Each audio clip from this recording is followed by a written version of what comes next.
I'm Gleaves, Whitney. I'm director of the Hallenstein Center for Presidential Studies, and I very much appreciate your being here for our next seminar in the Ask Gleaves series. This one is A More Powerful You, and I knew that's what drew the big crowd because everybody wants to know, how can you become more powerful? As the little blurb said, we have a whole section now of a bookstore, any bookstore you go into, which is devoted to self-help.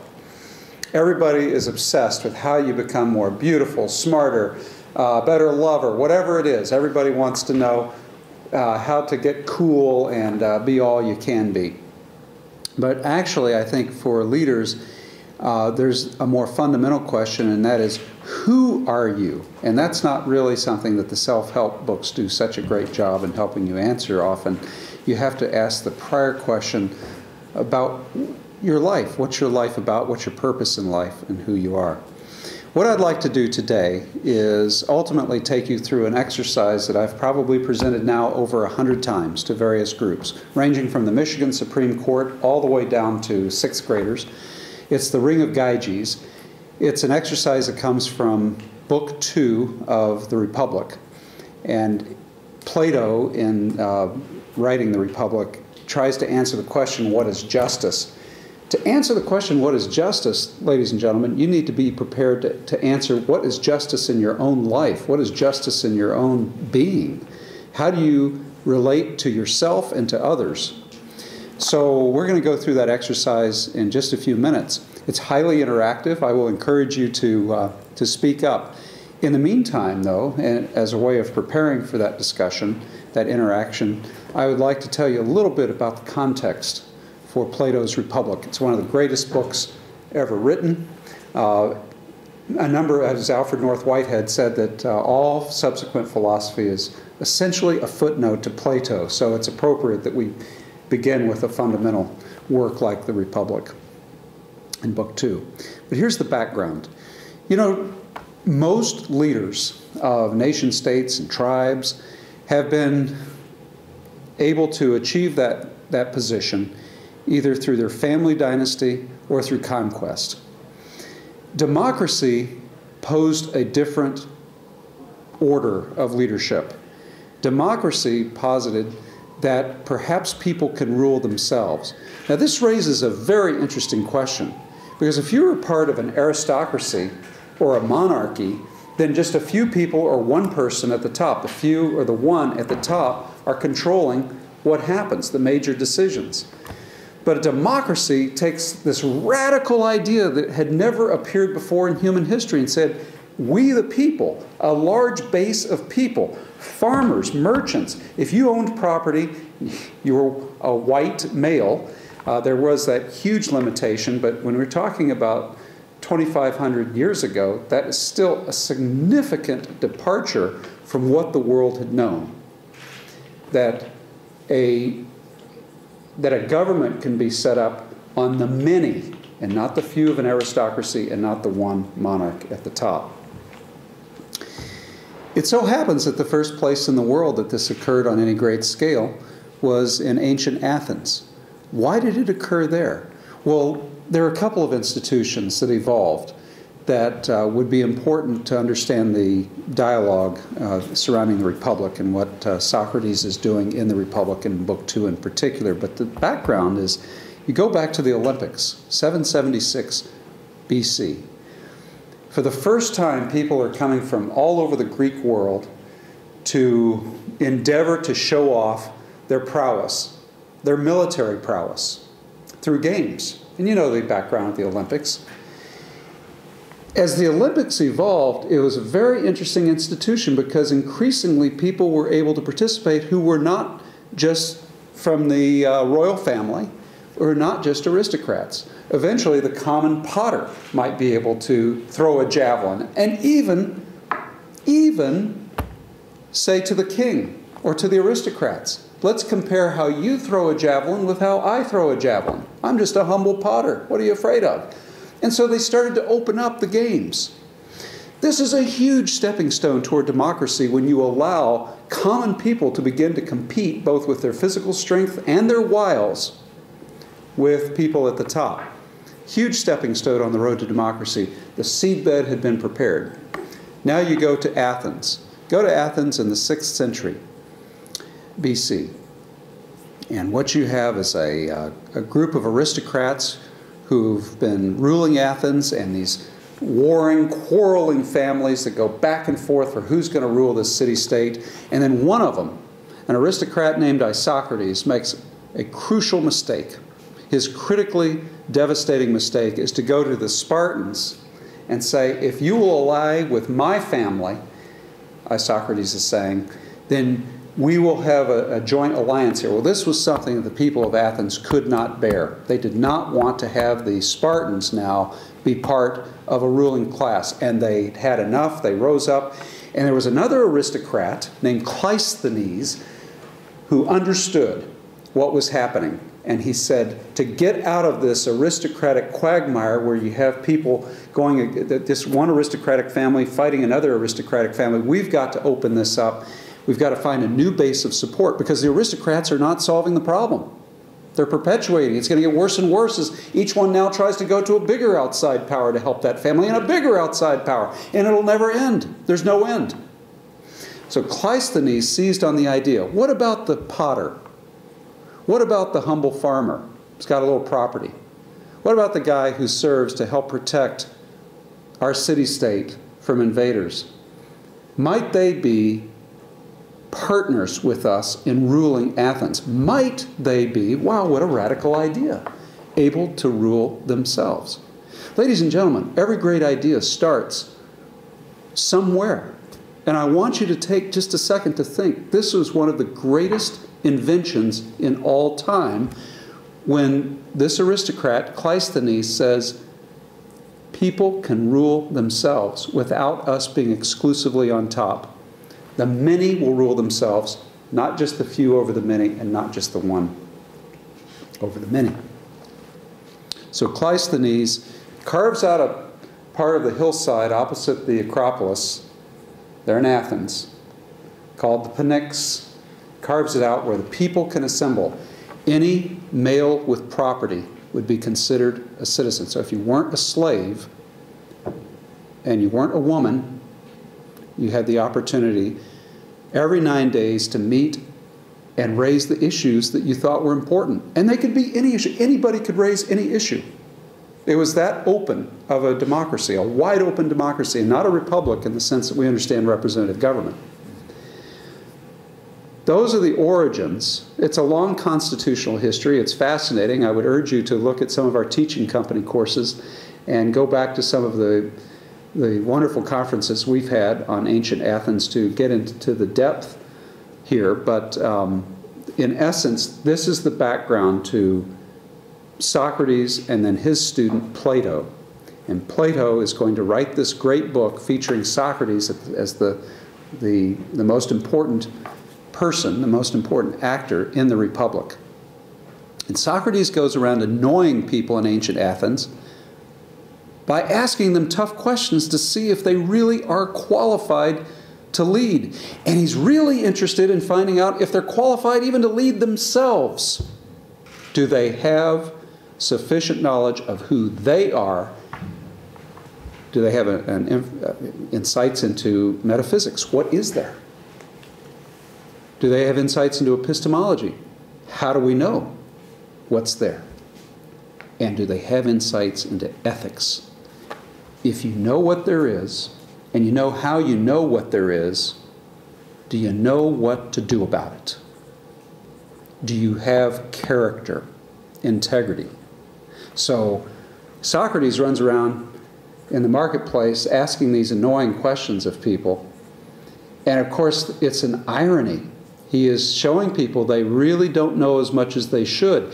If democracy is premised on this idea that people can rule themselves, they better have a basic understanding of who they are, so that they have a moral compass, a North Star that doesn't fail them. Socrates is an eternal challenge to all Democrats, little d, and how qualified we really are to rule others, because essentially we have to ask the question, can we rule ourselves? That is the nub. Only those who can rule themselves are qualified in any abstract sense to represent others as a powerful agent. Book 2 of the Republic by Plato. Plato has Socrates arguing with Plato's brother in this dramatic scene. The brother is named Glaucon, and Socrates and Glaucon are in this very interesting argument over the nature of justice. And there have been a series of speakers with whom Socrates is engaged. Thrasymachus, for example, argues that justice is essentially might makes right. If I have the power to do something, I essentially have the right to do it. And if you don't like it, you have to take the power away from me. Well, that's essentially dismissed pretty quickly. But Glaucon is more subtle about the nature of justice, what people need in a democracy or rulers would need, and the whole question of ruling yourself. And there's a story that comes out of this dialogue between Glaucon and Socrates that tradition calls the Ring of Gyges. And that's the story I'm going to introduce to you and that we're going to interact with.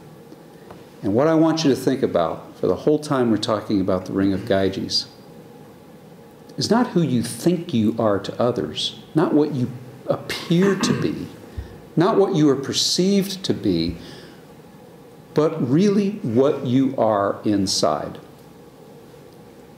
What kind of character do you have? And do you have the ability to rule yourself? Which to Plato is going to be the most important question here. We go back to a land called Lydia. It's where Turkey is today, in the Middle East. And there was a king there named Gyges. And he was a good king by all accounts. I'm sorry, there's the king before Gyges. And this king had a number of shepherds, royal shepherds, who kept track of the flocks. And one of those shepherds was named Gyges. And one day, Gyges is out in a pasture tending his flock, and there's a horrific storm that comes. I couldn't believe when the thunder and the lightning teed up this talk today, just a few minutes ago. It's just like that. Did everybody hear that horrific clap of thunder about 15 minutes ago, 20 minutes ago? Well, this is exactly what Gyges heard as he's tending his flocks in Lydia. But along with the storm comes an earthquake, and the earthquake opens up some of the landscape there, and Gyges wants to get out of the rain, the torrential rain, and get his little flock of sheep into a sheltered place. And so he remembers a cave, and he goes to this cave, the mouth of the cave, and he sees that the earthquake has opened up the cave even further than it had been. He gets all his nice little sheep in there.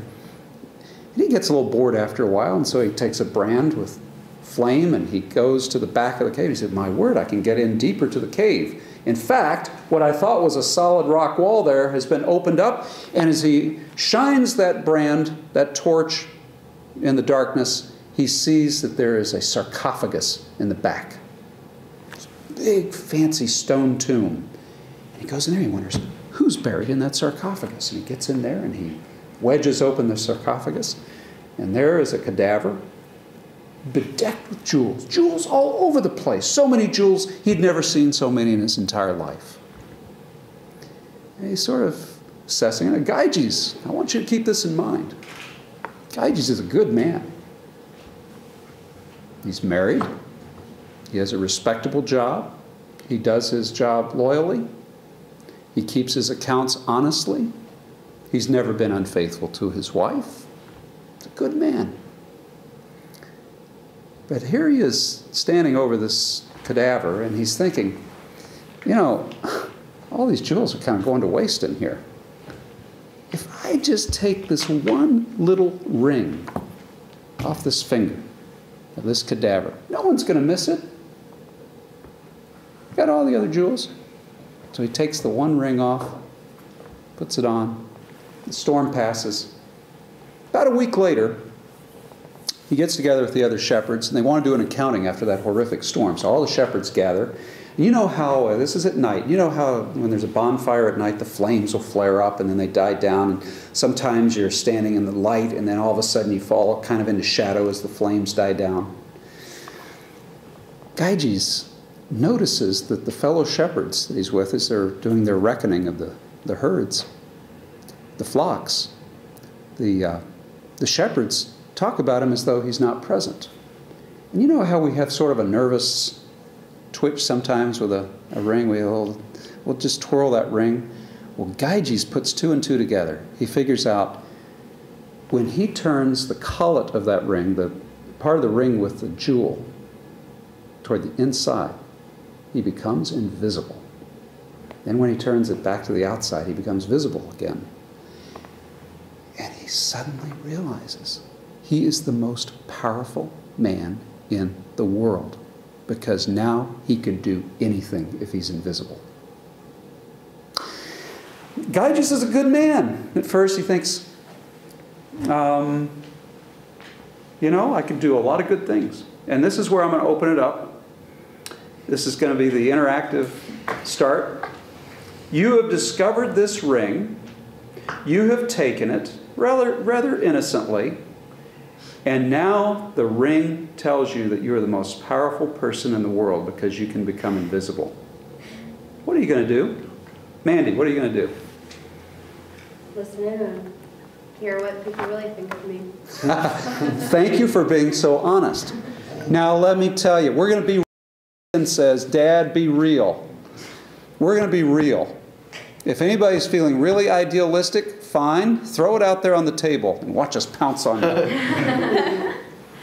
Mandy said, I think what just about everyone, every time I've done this exercise, within 2 or 3 comments, somebody wants to know what people are really saying about them. Right? Okay. Selma, what would you do?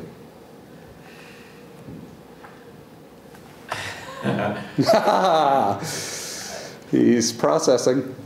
I think more than sort of knowing what people think about you, I'd like to understand, sort of like to be a fly on the wall when decisions are made. Maybe not necessarily decisions that directly impact me. It sounds like there's some personal gain there, but definitely really important decisions, and see how people approach those decisions, how they go into it. You often see the result, you know, when someone takes a vote on something, you see the result, but you don't know how they got there. Selma. I know, it's Selma. terrible, to be honest. This sounds a little too abstract and academic. It sounds You're the too most abstract. powerful man in the world, and you just want to get into kind of like this is a textbook. No, I think that there's great power in that. I mean, if you know that someone's decision is made for perhaps the wrong reasons, you know, what the influence is of that decision, you know a lot about that person. Well, what would you do about it? Say you got to sit in the governor's chamber, and no, I didn't realize that person was at the table influencing the governor. What do you do about it?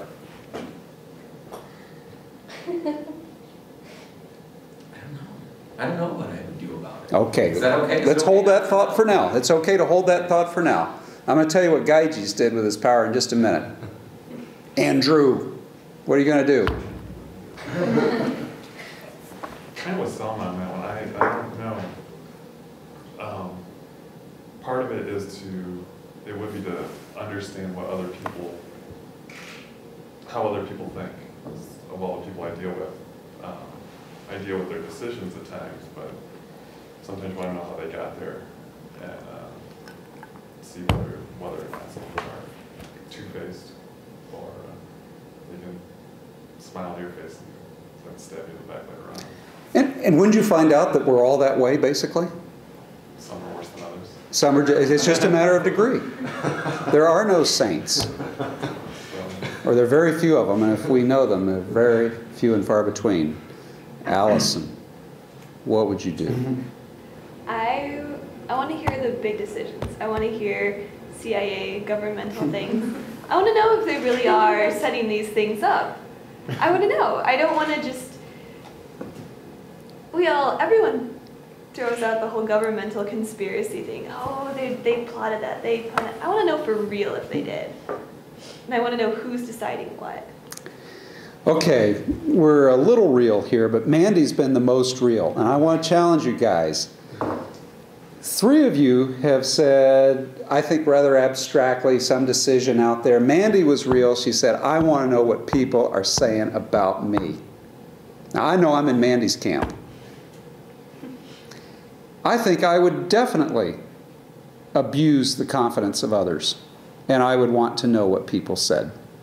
Does anybody here disagree with that in your own heart? I don't really want to know.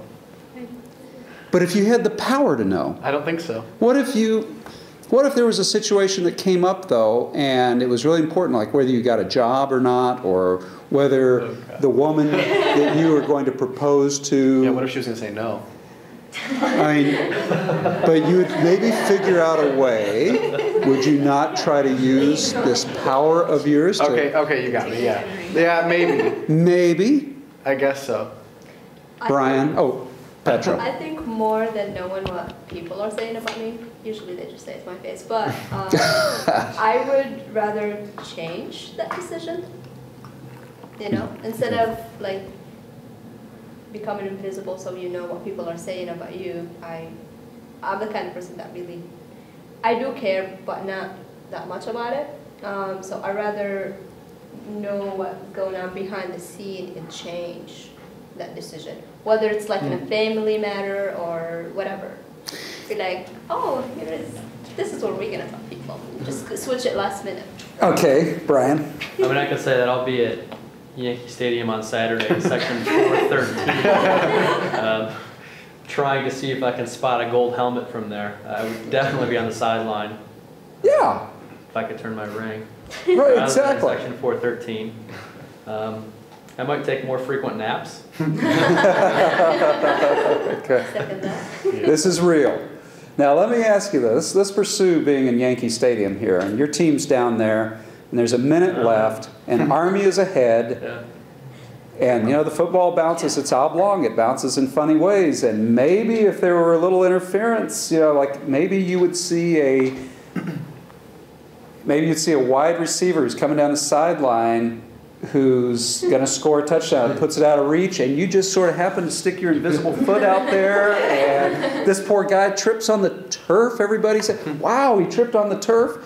But it's a game-saving play, and Notre Dame goes on to win. You might even pull the ball out of his hand, throw it out there for a domer to pick up the ball. Right? Yeah, it'd make it a little less fun. I mean, I guess that'd be kind of fun. Oh, that'd be a lot of fun. I'd do that for most U of M. seasons, I would say, if Notre Dame's defense can't stop them, I can. This year might be different. You could actually change. We've had these discussions, you know, where Notre Dame's been in close games. You could actually change, and you could change a 5-7 team to a 7 or 8-4 team. Right? Notre Dame were a better football team. The games would be so close. Yeah, right. To do that. Well, the first time, now this is interesting because the first time I did this exercise was with a large class, 250 kids at Michigan State University. And within 5 minutes, there were a lot of athletes in the back, and then within 5 minutes, they were going to be in Breslin Arena helping Tom Izzo's teams win at national championship basketballs. And Spartan Stadium, they would be there, and every time they played U of M, you know, they would cause all kinds of mischief. But that to me was real. That's what motivated them, and they were going to get in there and do their best to change outcomes. I suppose you could do the same in a war. You could do the same in a war? I think, actually, we did this exercise with Austin, who's a big foreign policy junkie. Austin Nuppy was in the room, and he said political assassinations. Yeah. His tactic. But I don't want us to lose track of what Mandy said. All of you have been commendably polite and talked about these sort of big things. Brian's getting a little more real here, but I think Mandy's very personal, visceral response is, after you've had that ring for any length of time, I think, and I know I would, speaking humbly, I would deploy it for self-interest.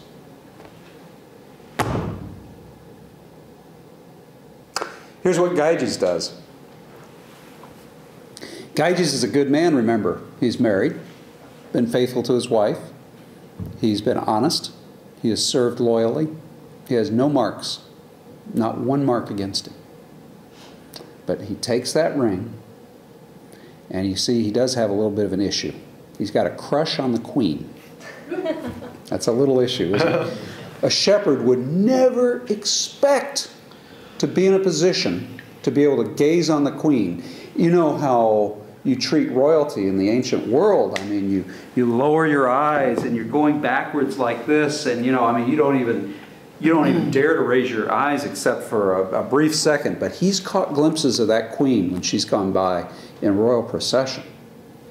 He's quite smitten with her. So as the story unfolds in Book 2, he's determined.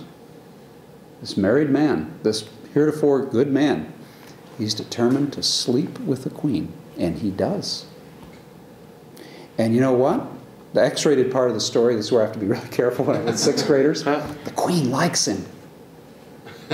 Yeah, use your imagination. I'm not going to go any place. The queen loves Gyges. But there's a king. He's off on a campaign fighting a war. The king's going to come back. Well, if you're invisible, it's no problem to dispatch the king. And so Gyges wields the weapon and commits regicide. So now we have a guy who was a good man at the beginning of the story, and he's a thief, an adulterer, and a regicide. In short order, by being the most powerful man in the world. And he's got his woman, his queen.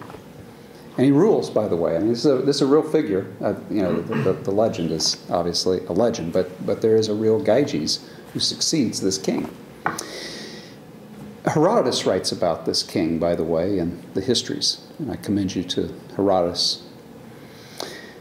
So that's what Gyges does. And of course, the purpose of Plato writing this is to get, when Socrates is talking to Glaucon and the others, is to say, get real here. You know, Gyges is both motivated to do something apparently for the state, but also very deeply self-interested in this. And I think universally we would all agree that we have that tendency in us as well. What else would you do with the ring after you've solved the world's biggest problem from your point of view? What else would you do? Use it to get wealth. You'd use it to get wealthy. And more power. And more power, absolutely. Absolutely you would. I would. Remember the Twilight Zone, though? Anybody remember the Twilight Zone? Kathy, you'll remember this with me. And remember that Twilight Zone episode where this guy gets a stopwatch and he can stop time? And so he becomes the most powerful man in a different way. And he goes into the bank, robs the bank, and in his greed, he's singing and skipping along, pushing this cartload of money, and the stopwatch, which had been at the corner of the cart, then falls off on the street and breaks. And he is stuck in eternity with everybody frozen around him. And he's running to them. He's yelling in their faces, "Come out of this." Can't do it. So there are costs to that, but I think most of us would want to get wealthy. What else would we do? Kathy, what would you do? I would go visit all my old boyfriends. You would do what? But people I'm curious about, like people you haven't seen for years and years, and you think, I wonder what their lives are like, and you could just sort of appear. And then I was thinking you could go into Facebook. Is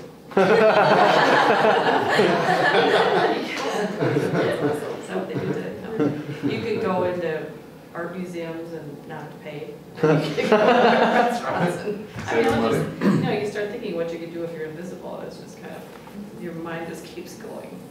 Well, that's right, and I want you to keep going now. I want you all to. I want to push you all a little bit. It's nice that you want to solve world problems, but what else would you do? Petra is getting real here. I'd be doing something more like Kathy. I would be taking flights and taking great vacations, and I would just sneak into places that I didn't want to pay for, and why not? No one can see you. I would go through college without paying for it. And then get that pretty diploma and fix the books. And even put my major on it. Yeah. I Doug? think I'd go back to people who made me mad. Okay, Oh. you would. So this is what's getting interesting. Oh, no. People get you mad, and what would you do? Revenge. And they wouldn't even know it was me. Absolutely. It'd be awesome. You'd make their lives just miserable. Miserable. It'd feel great, It wouldn't would it? feel awesome. It'd feel awesome because you would be restoring what is the Republic about? Justice. Ah, and most of us at this table have sort of this common sense notion it's about restoring right. And you could go back there, and since the universe or God or the angels or whoever's supposed to do it, they hadn't got, they hadn't quite got around to you yet, and said, well, doggone it, I've got this power, so I have the right to do that. Absolutely. And you could be the jury, the judge, and the executioner all. Okay, guys, anybody at this table doubt that you would start being jury, judge, and executioner where you thought you'd been wronged? Anybody? Okay, come on. Probably maybe the executioner part. Well, yeah. That might be a little hard. Skip the judge and the jury. You would just be the executioner, right? No, I'm saying the opposite. Yeah. I knew you were. Justin? As soon as you start talking about it, I knew what I would do, which is absolutely nothing with the power. And the reason behind that is in my experience, every time you have power or you have an exciting point in your life, it always passes. It's always short. It's fleeting, and you go back to your regular life. And so for me, if I had a power like that, I wouldn't do anything besides keep living my regular life, because at some point that power would be gone, and I'd be back, and I would have lost time, and I would have postponed my goals and postponed my relationships to focus on something else. So I honestly would say I would do almost nothing with it. What if you could take a step towards one of your goals? I don't think being invisible would help me raise kids or be in HR or contribute to my community. So reasonably, rationally thinking about it, being invisible wouldn't help me in my goals, and there'd be no point to it. There wouldn't be. I mean, really, if you're all kinds of things. I mean, if you were, part of you getting a degree meant that, you've got to work full time and go to class and, take care of kids and do all this stuff. What if you could just take care of one of those issues? What if you had enough money that you could just go to school and, still be able to spend more time with your children, focus on those things that make sense to you, focus on those things that are dear to your heart. I mean, if you were a wealthy person, if you were independently wealthy, you wouldn't have to go to, that's that much more time you could spend with your kids, so. Yeah. Well, I already don't have to go to work, so that kind of takes care of that. Even with the kids, though, I'm just thinking about it. I've got a 16-month-old, but as she gets older, there are going to be all kinds of things I'm worried about.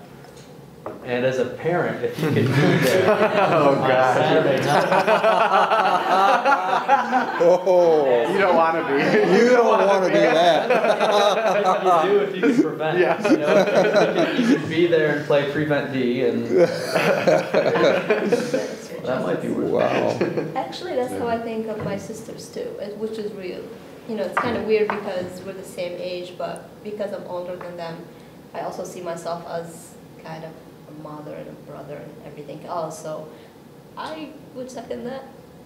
I would say it's, Okay. especially like their marriage proposals or even anything, I'm like, let me find out everything I can.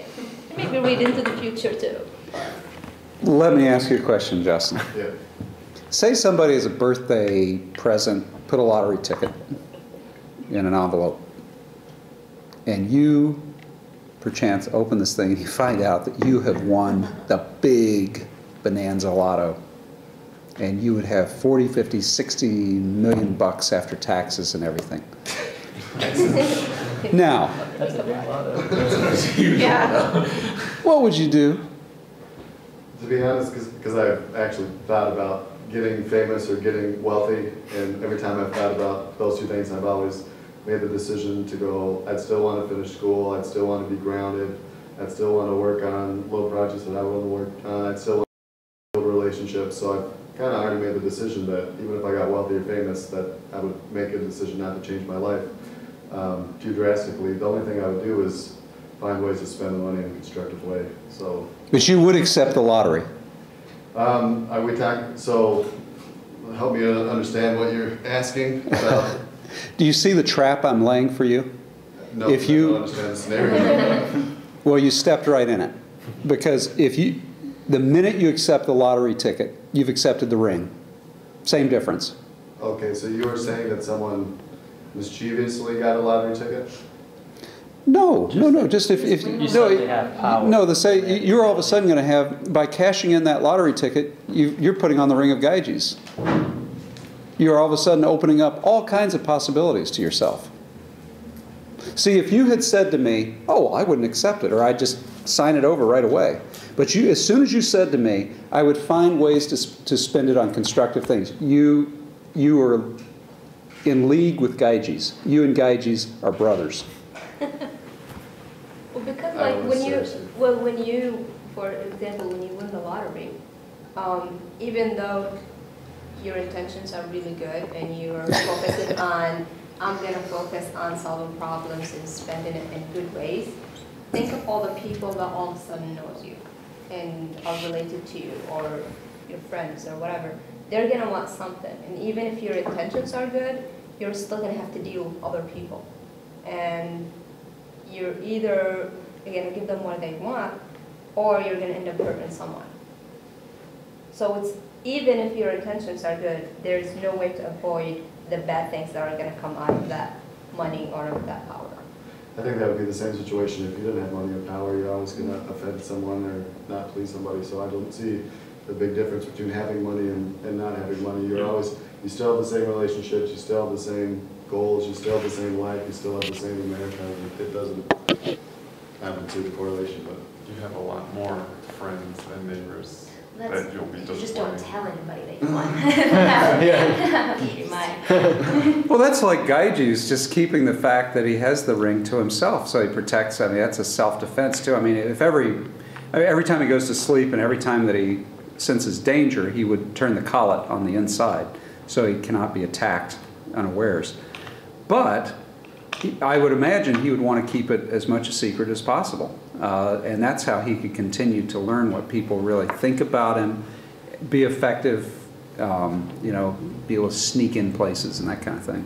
So you wouldn't use the ring to protect your child or to stave off any danger that might become your family?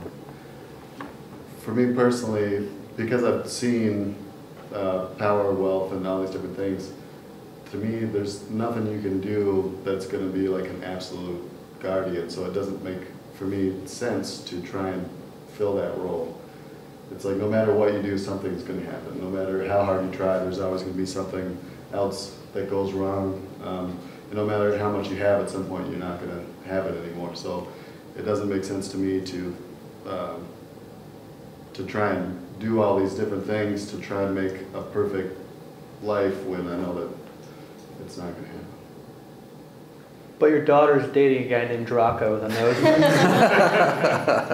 There's because again, my brain just goes, these situations could happen in real life and I couldn't do too much about it. So having power, I don't think could change it either.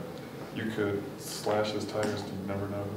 That's just the way that I think. I don't think that I would change very much, but somebody would. I would respectfully suggest the fact that you would cash in the lottery ticket tells you something about yourself. I mean, the point of this exercise is to tell you something about yourself. And if you can illuminate, say, okay, why would I cash a lottery check but then not accept the ring of Gyges? I mean, you're going to have to, in your own head and heart, reconcile those two contradictory statements.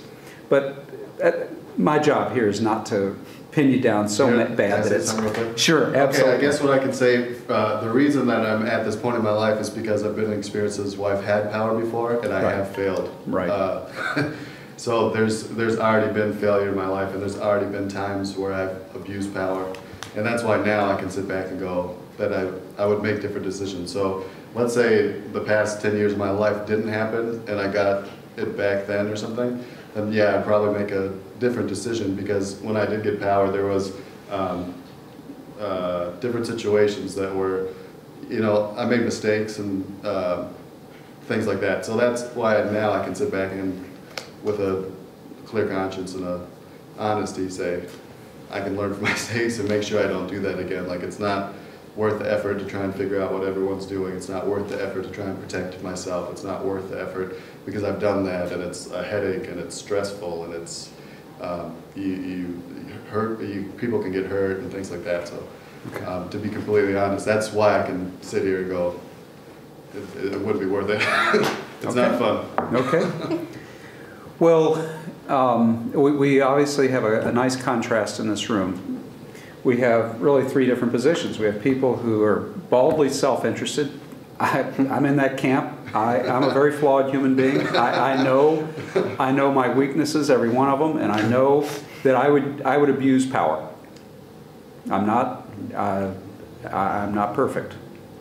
And I would wager that 99.9% of humans, I'm not unique, 99.9% of humans would, once it grew on them, not overnight, maybe not in the first week or two, but after a few months, I think we would start using that power for self-interest. Alice and I just had an interesting conversation before this presentation on Machiavelli and how Machiavelli wrote it like it is in The Prince, that this is what people actually are.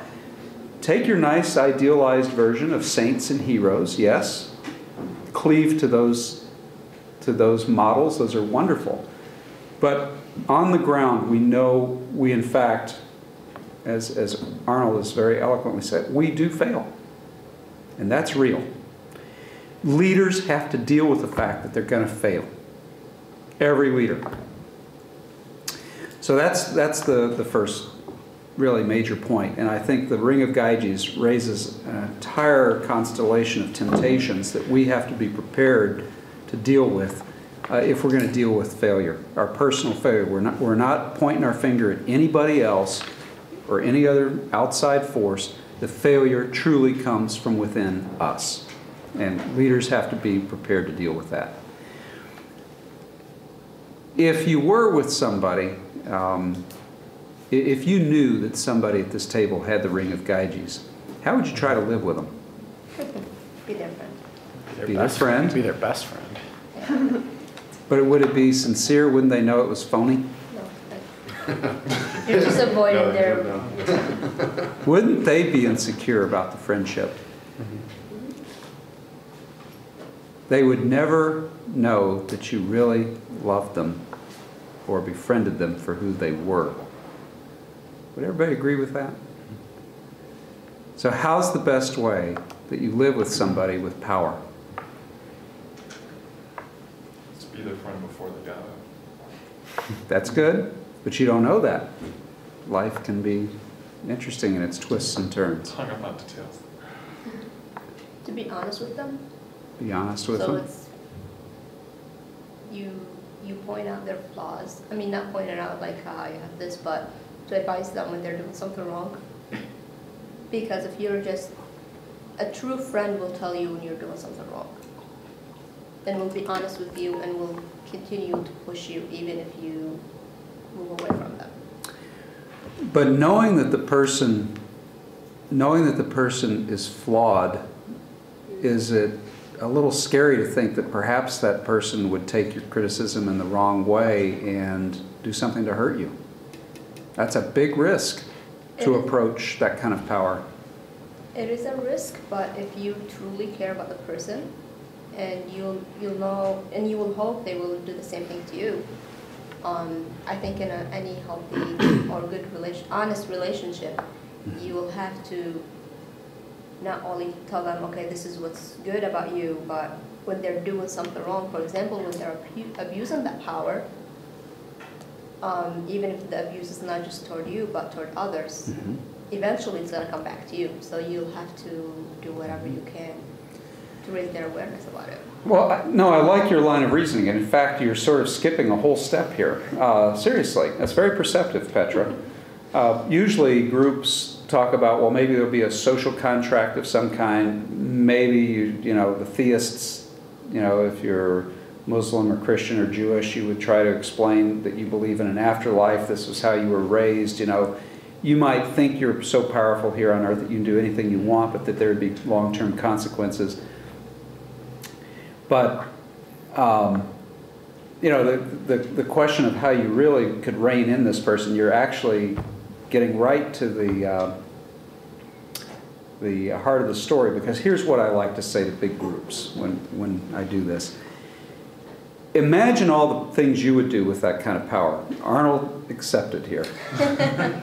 Imagine all the big things you do, and imagine progressively. Remember, Gyges only begins as a thief.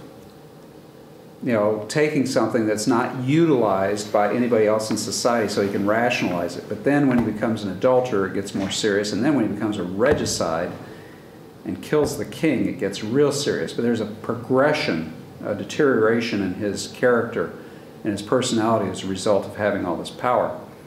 And I think all of us would succumb to that over time. So the question is, what would you do if you did not possess the power, but it was your enemy who possessed the power? Let's change the terms a little bit. And it's not your friend, somebody that you have that loving relationship and you can be real with them, but say it's somebody that you know does not like you. Then how do you live with them? Follow him on Foursquare. Hope he checks in frequently. Wow.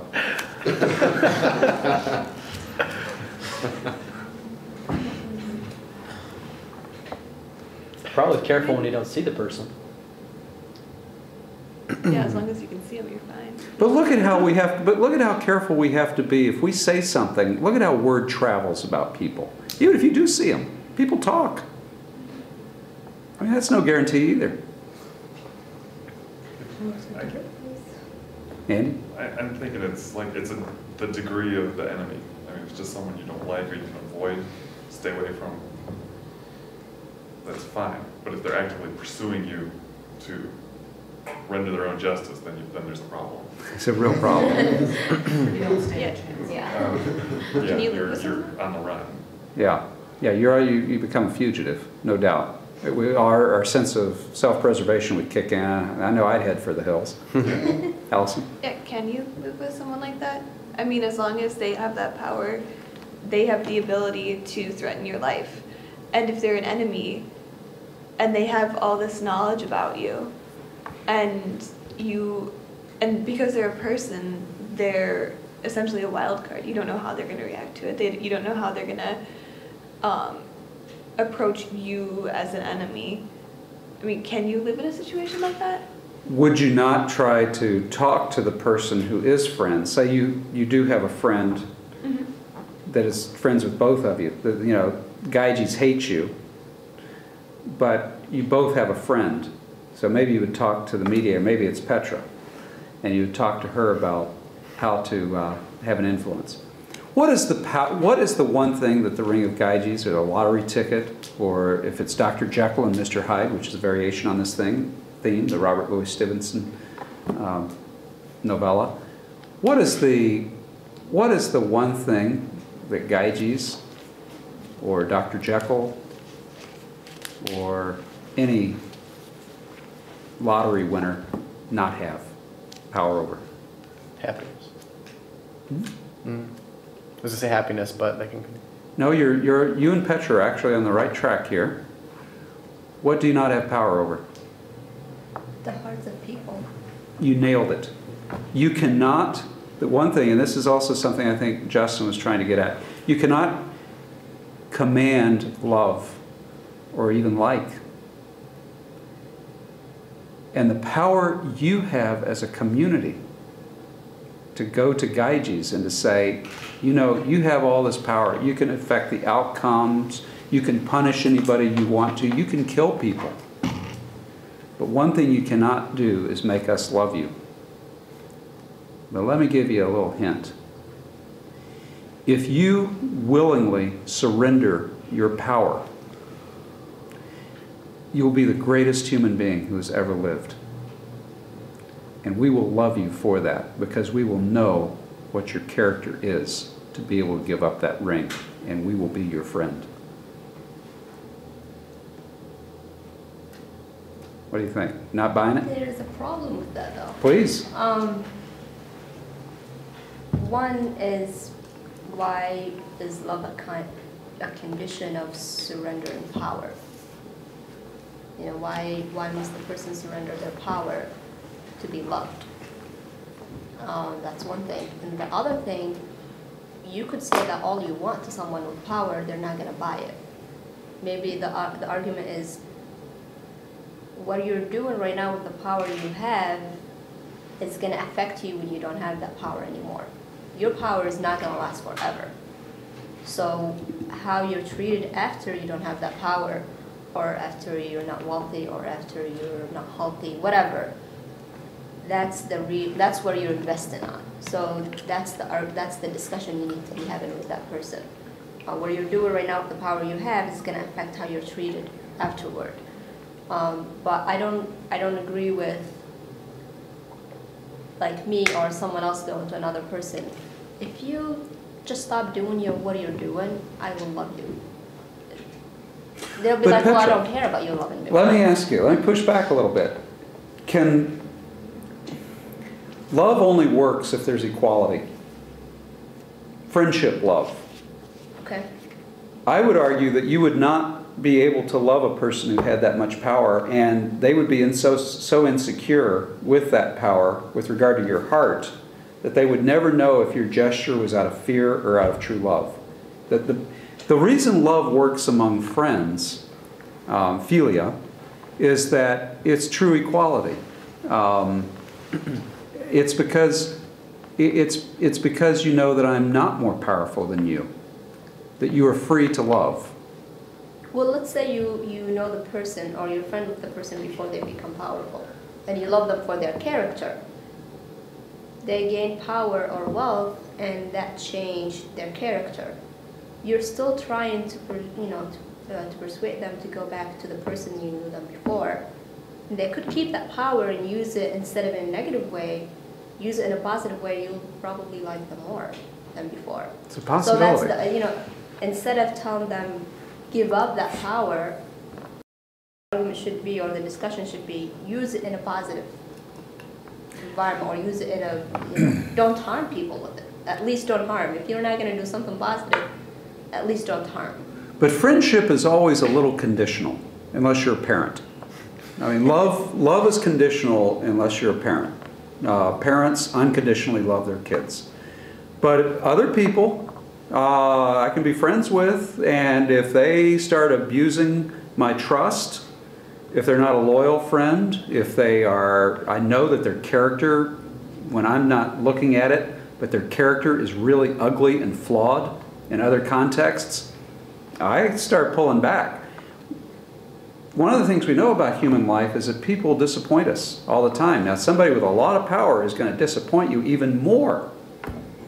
So I guess I'd push back a little bit and say, I'm not sure you would still love that person if they kept abusing and their character. See, what Plato is saying in this story with this little conversation between Glaucon and Socrates is that they're trying to show that your character degenerates with that kind of power, because no human being is so strong to be able to resist. And it seems like even if that person tells you he or she is going to use it for good, there's no way for you to know for sure. I mean, that's why we love the Republican form of government, because we don't fully trust the people as a whole to always make the right decision, but we also don't fully trust the ability of any one person to always make the right decision. So how do you hold that person accountable for using the power well? I guess that's when love changes to self-interest and community interest. Maybe you won't love them at that point, but you're acting also in self-interest and maybe community interest, instead of fighting them, or instead of give up your power or whatever. You try to have an influence on them to do the better, for the better of the community, or the better of. Does that make sense? It's maybe you don't love them anymore because of their character, but you still won't shy away from it. You're still going to pursue after that person because it's in your interest to change their behavior. Yeah, I do accept that. Brian, were you going to follow up? Well, I was just thinking that it seems like the premise is that we're love-seeking animals. Yeah, we are. And so even if someone isn't coming to you saying, give up your power, or I can't love you, it seems like someone like Justin is eventually going to come to that conclusion that I don't have true relationships with this power. I can't have real love when people of my community know I have this power and that I can use it for ill or for good anytime I want. Mm-hmm.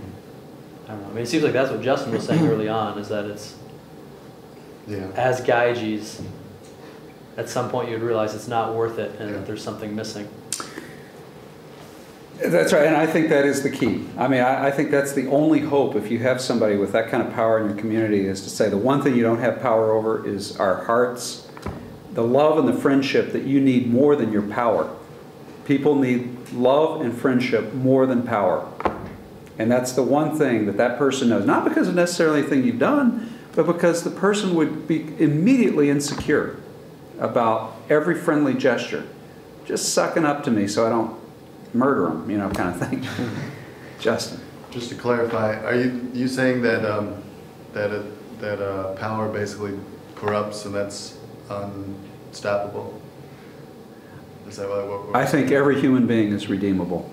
I think every person can learn if sufficiently motivated to change. Just because I have a lot of friends that are counterculture and maybe some bohemian things, and we have a lot of discussions about, because there's a group in culture that just believes anyone in power is bad. You know, police are bad, government's bad, education's bad. Do they want to teach in a classroom? Everything's bad. Do they want to teach in a classroom? I don't know. But if you were to put them in a classroom, they would have power over 30 or 40 people. Yeah. A classroom teacher's a leader. Yeah.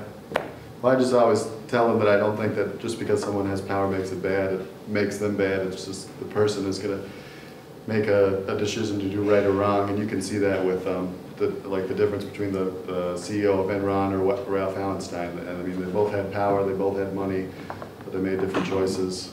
And so I always have come to the conclusion that it's not about power or wealth, but it's about the person. And so when I'm hearing, I don't know if I'm hearing it correctly, that power has to corrupt, I don't know if I agree.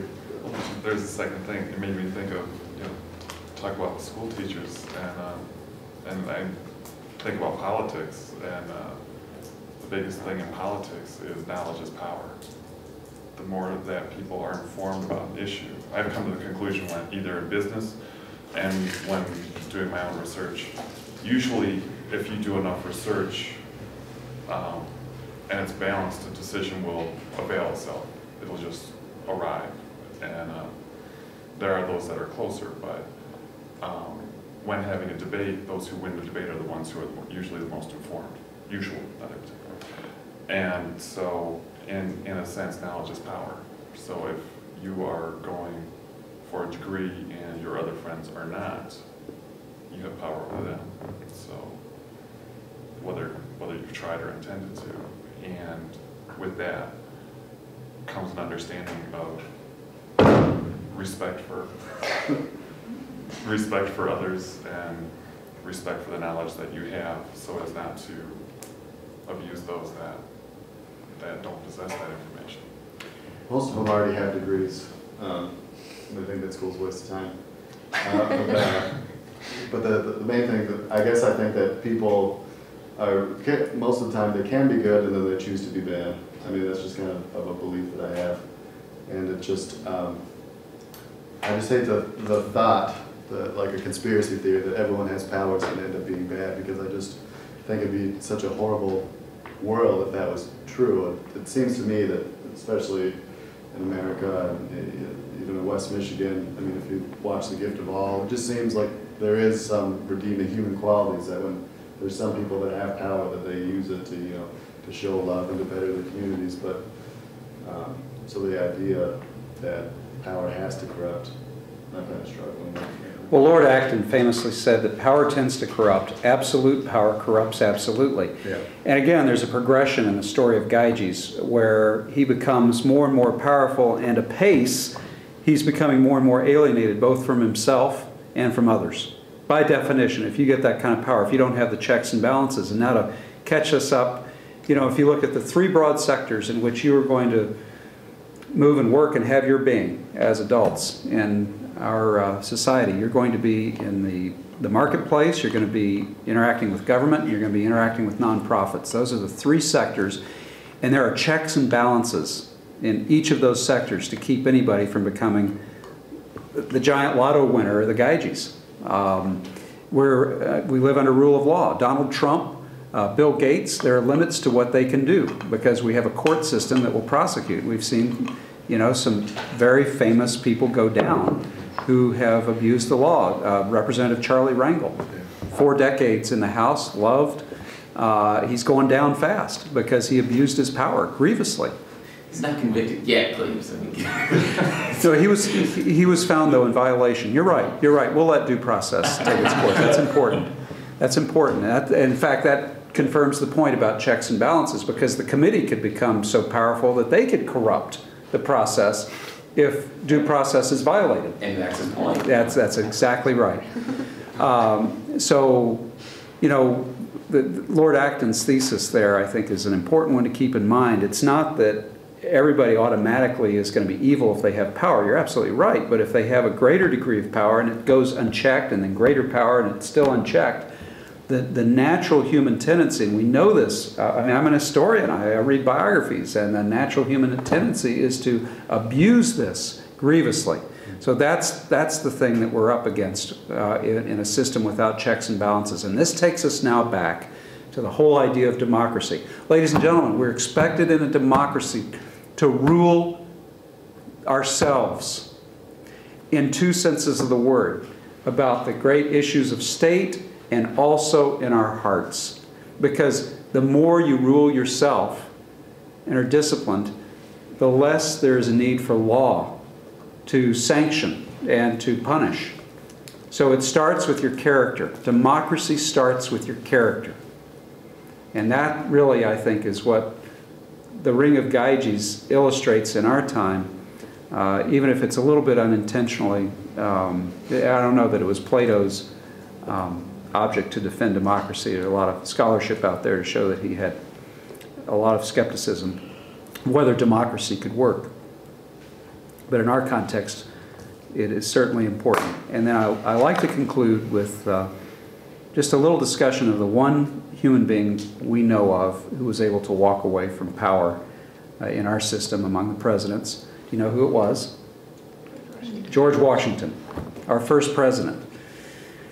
Washington turned away from power again and again in his life. You know that he resigned his commission when he was finished. He had finished his work with the Continental Army. Before that, he had resisted the calls of his officers to be a king and to set up essentially a military dictatorship in the United States, to take control of the Confederated Congress and make that Confederated Congress pay its bills to all of the great yeoman farmers and the officers that Washington himself had paid out of his own pocket to keep that Continental Army going, to finish the Revolution.